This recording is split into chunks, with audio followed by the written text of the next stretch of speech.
Kosovo, moment civilizaciji je dokumentarni film o UNESCO baštini Srbije na Kosovu i Metohiji s ciljem da predstavimo našu kulturnu baštinu svetskoj javnosti, da predstavimo njenu lepotu, ali i njenu ugroženost i da objasnimo zbog čega je ta baština ugrožena, ali i da je predstavimo kao važno ne samo za srpski narod, već za čitavu civilizaciju. To je dakle ono što je srpski narod kroz svoje delovanje podario svetskoj civilizaciji i što mora da se sačuva, a što je nažalost u velikoj meri ugroženo od strane mnogih faktora, pre svega albanskih ekstremista koji su uništavali te crkve i manastire na Kosovu i Metohiji.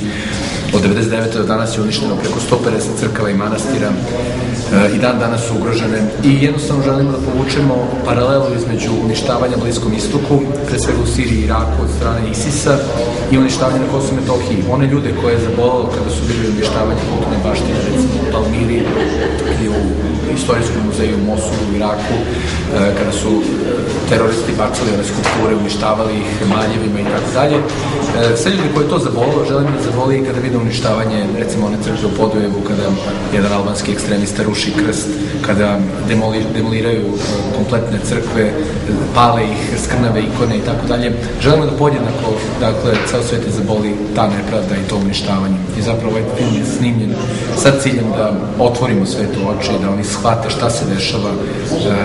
Zato je film snimljen na engleskom jeziku prvenstveno, usmeren ka stranoj publici, ali i domaćoj publici koja u velikoj meri ne zna šta se to dešava.